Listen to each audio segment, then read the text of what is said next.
Welcome to a deep dive, one that just might turn your assumptions upside down. Hmm.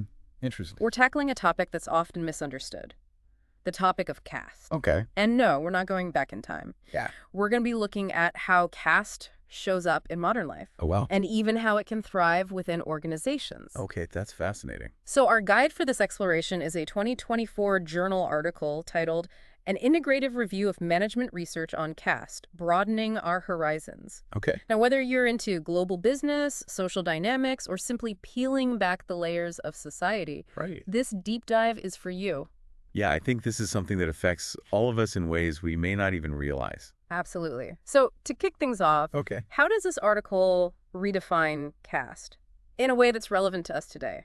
Well, I think what's really interesting is how this article takes caste beyond that sort of historical context that most people are familiar with. Mm. And it reveals how caste is really a system of social hierarchy. Yeah. And it's much more pervasive than we often realize. Yeah. And it challenges us to really think about how deeply ingrained structures of power and privilege actually operate. Right. And they operate often without us even noticing. Yes, exactly. So how does this article actually define caste? Well, it breaks it down into three core manifestations, Okay. which you can actually see playing out in the world around you. So give me manifestation number one. All right, so the first one is graded hierarchy. Okay. And this is where we're going to imagine a ranking system. But the criteria for who's higher or lower are often unspoken, Right. even unconscious. Yeah. So you have groups that get slotted into these fixed positions with unequal access to rights and privileges. So it's not just about, let's say, the traditional castes in India, No, but these subtle rankings that exist everywhere. absolutely. Right. It's like it's everywhere. And these rankings have real consequences. Mm. So, for instance, the article mentions the Meena community in Rajasthan. Okay. They've actually gained a lot of political and economic influence. But it hasn't changed their overall position within this hierarchy. So they've moved up within their designated lane, so to speak. Right. But the lane itself, it remains fixed. It's almost like you're placed on a predetermined track in a way. Yes. But wouldn't that clash with the idea that hard work and talent are what determines success?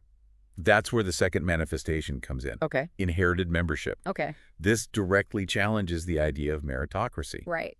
And it basically says you're assigned to a ranked group simply by being born into it. Mm. And this impacts how others perceive your abilities and your opportunities. So you're not earning your place. No. You inherit this label that follows you, Right. even if it has nothing to do with your actual skills or potential. Exactly. Wow. Like, think about how different this is from, say, like an alumni network Okay. that's earned membership. Yeah, it's based on an achievement. Exactly. You know, you did something, you went to that school. Right. Caste is this invisible inheritance that you have no control over. Okay, so we've got our unspoken ranking system Yeah. and this label we inherit. Right. What's the third piece of this caste puzzle? The third manifestation is socially enforced practices. Okay. And these are like the unwritten rules Right. that dictate how you should live your life, Okay. who you can marry, Right. even, seemingly mundane things like what you eat or how you socialize. Interesting. And these rules, they can be very context specific. So are we saying that we're not just talking about these ancient traditions? No. These practices are evolving and adapting to modern life. Absolutely, yeah. And the article gives a really interesting example of workplace conversations Okay. about food. What seems like casual chatter can actually be loaded with caste implications, subtly reinforcing those hierarchical boundaries. Right, because it's like these unspoken rules are woven into just everyday life. Yes. Influencing our interactions without us even realizing it. Right. Wow, so just imagine how these dynamics would impact your own life. What if your career options or social standing were predetermined at birth, Right. shaping your interactions and opportunities in ways you couldn't even fully grasp? Right. And I think that's what's so powerful about this article is that it's really challenging us to think about that. Okay, so I'm starting to see how this is so much more than a historical concept. Yeah. Let's talk about the impact. Okay. How does caste actually affect individuals in tangible ways? Well, one of the major areas where we see this is in something called differential opportunities. Okay. And it means that your caste can actually limit your access to certain careers, even in today's world, which we consider, supposedly meritocratic. Right, so it's not just about individual talent or hard work. Right. The system itself is actually creating these barriers for some Yes. while giving others a head start. Exactly. And there's a lot of research to back this up. Hmm. Studies in India show a clear overrepresentation of high caste individuals in elite professions. Oh, Like we're talking media, judiciary, accounting, okay. even faculty at top business schools. It's almost like there's this invisible hand guiding people towards certain paths. Yeah, it's a fascinating thing to think about. And if we're thinking about this from a global perspective, could this explain why certain groups tend to dominate specific industries or professions in other parts of the world? Absolutely. Right. I think that's a question really worth exploring Yeah. because it highlights how understanding caste dynamics can help us make sense of these broader patterns of inequality. Hmm. That might seem unrelated on the surface. Yeah. Okay, so opportunities are definitely skewed in a way. Yeah. But what about once you're actually in the workplace? Yeah, Does caste continue to have this kind of influence? it does. Yeah. And that's where we see differential rewards coming into play. Okay, I'm intrigued. Yeah. Break it down for me. So even when individuals from lower castes, they manage to break into those really prestigious fields, Uh-huh. research shows that income gaps persist. And we're not just talking about lower salaries. Right. It's also about things like respect, recognition, Yeah. dignity at work. So it's not just about getting your foot in the door. No. Even when you succeed, the system is making it harder to actually thrive Right. and reap those full rewards for your labor. Exactly. Wow. And this raises the question, if supposedly objective measures like education don't fully explain these disparities, what else is going on beneath the surface? That's a question I think we'll be unpacking throughout this whole deep dive. Absolutely. So we've seen how caste impacts individuals in terms of opportunities and rewards. Right. But what about the organizations themselves? How does caste actually influence the way they operate? Yeah, that's a great question. It's not always like outright discrimination, Mhm. caste influence. It can be really subtle, almost like a hidden code embedded within these organizational practices. Now, are we talking about something deeper than just like demographics? Exactly. It's about how those dynamics can actually shape the very structures and systems Right. that govern how organizations actually function. Okay, I'm ready to decode. Right. Where do we even begin? Well, the article, it breaks it down Okay. to how caste operates in organizations through four main mechanisms. Okay. You've got your behavioral, institutional, relational, and cognitive. It's like having four different lenses Yes. to look at this thing. Exactly. Okay, I'm liking this visual. Four lenses, four mechanisms. Let's break them down one by one. Okay. What's the first lens we should be looking through? Well, let's start with behavioral mechanisms. Okay. And this is all about how people act based on those norms and beliefs, often unconsciously. Okay. Think of it like as those ingrained patterns of behavior Mm. that are passed down. So are we talking about like customs, traditions? How does that manifest in a modern workplace? It goes deeper than just outward customs. Okay. The article points to something called caste-based homophily Okay. as a key behavioral mechanism.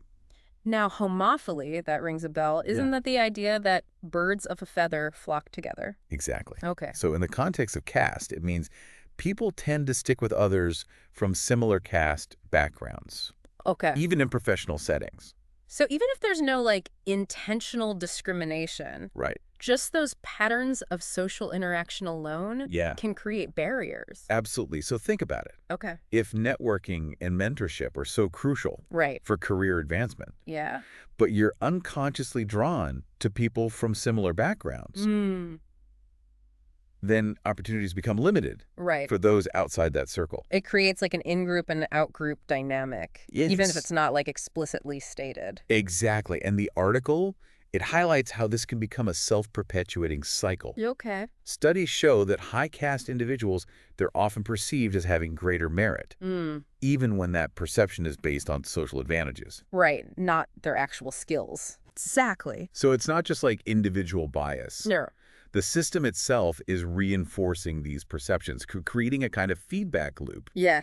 that advantages some Right. while disadvantaging others. That's a great way to put it. Yeah, it's a feedback loop that can be so difficult to break. Okay.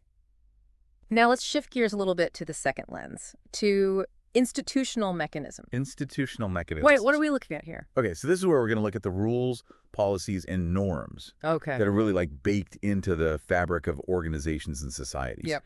These are often seen as, neutral Right. and objective, Yeah. but they can actually perpetuate those inequalities Mm-hmm. in subtle ways.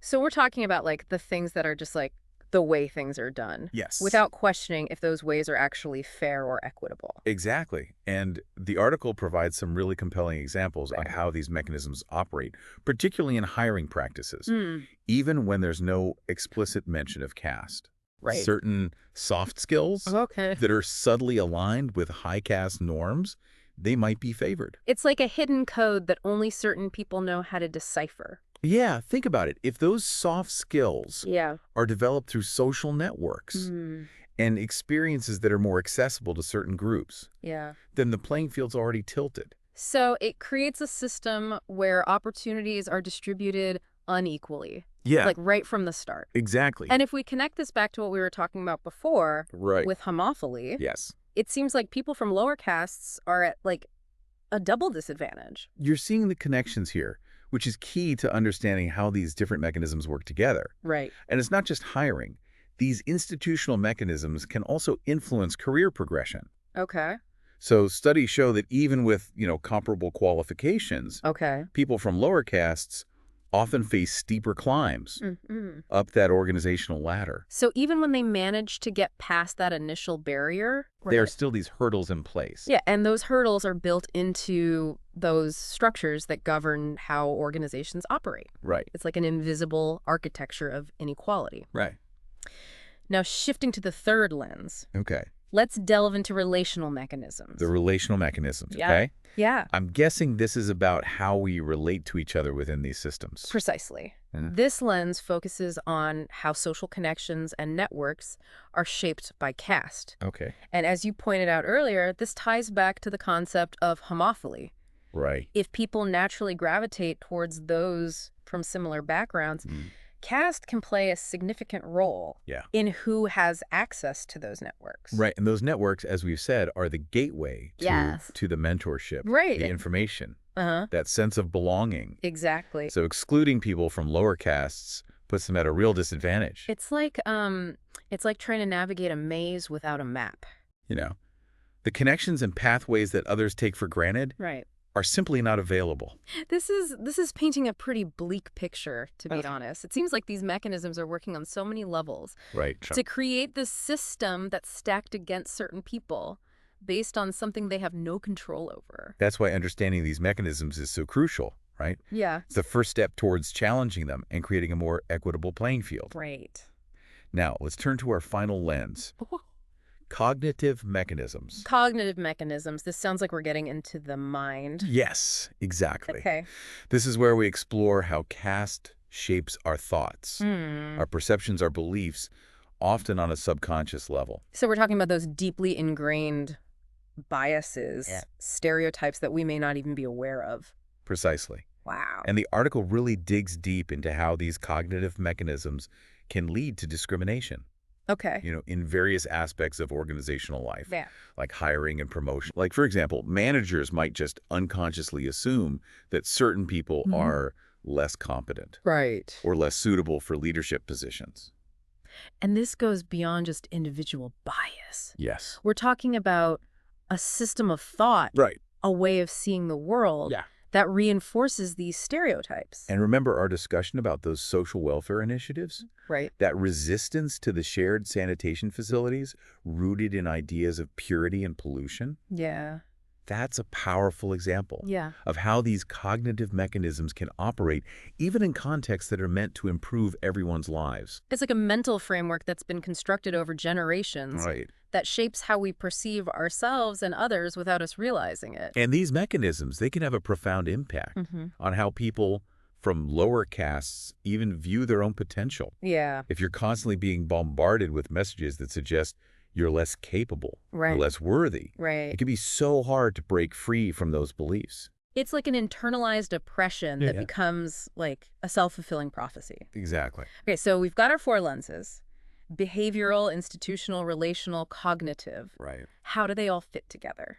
The key takeaway here is that they don't operate in isolation. They're interconnected, they overlap, they're constantly reinforcing each other to create and sustain those inequalities. So it's not enough to just address one piece of the puzzle. No. We have to understand how all of these different mechanisms interact Exactly. and create this system that's just incredibly hard to dismantle. And that's why this research is so important. Yeah. It provides a framework for understanding these complex ways in which caste operates, even in seemingly unrelated contexts. It's like we've been given this set of X-ray glasses to see these underlying structures that shape our world. Absolutely. And with that newfound vision, Yeah. we can start to imagine what a more equitable and just future actually looks like. Okay, my brain is definitely buzzing with new insights. We've covered a lot of ground in terms of how caste operates within organizations. Yeah. But where do we go from here? Right. What can we actually do with this knowledge? As we've been kind of exploring these 4 mechanisms, Yeah. it really strikes me that they all point to this deeper issue, this fundamental flaw in the way that we often think about success and achievement. You're hitting on something really crucial. Yeah. And it's something the article really tackles head on. Okay. The myth of meritocracy. This idea that if you work hard enough, you can achieve anything, Exactly. regardless of your background. And the article argues that this myth, while appealing, Yeah. it can actually mask and even perpetuate these inequalities. So are we led to believe that the system is fair, that everyone has an equal shot? Right, and that's just not the reality. But the reality is far more complex. Think about it. If opportunities and rewards are influenced by all these hidden mechanisms, Right. how can we really claim that success is solely based on merit? It's like we're playing a game where the rules are rigged, Right. but we're being told it's a fair competition. Exactly. And that belief in a level playing field can make us blind Right. to those advantages and disadvantages. So if this myth of meritocracy is so pervasive, Yeah. how do we even begin to challenge it? Well, I think awareness is that crucial first step, right? Okay. Recognizing how caste can distort our perceptions of fairness Yeah. and achievement. So we need to understand how these seemingly invisible forces are shaping the game.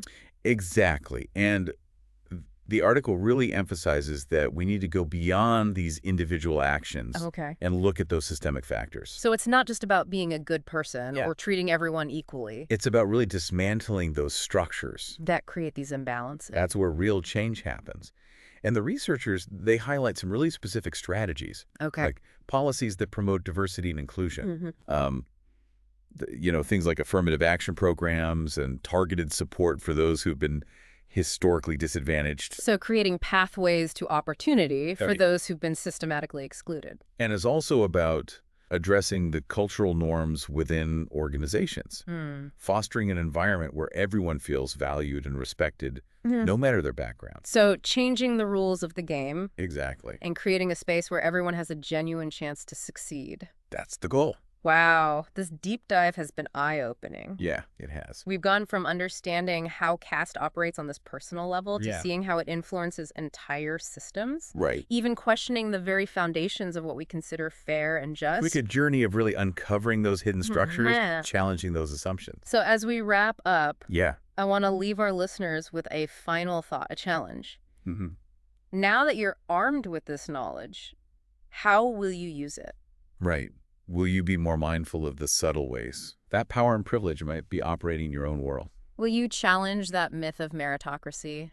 Advocate for policies that create a more equitable playing field? Remember, awareness is just the first step. Yeah. True change requires action.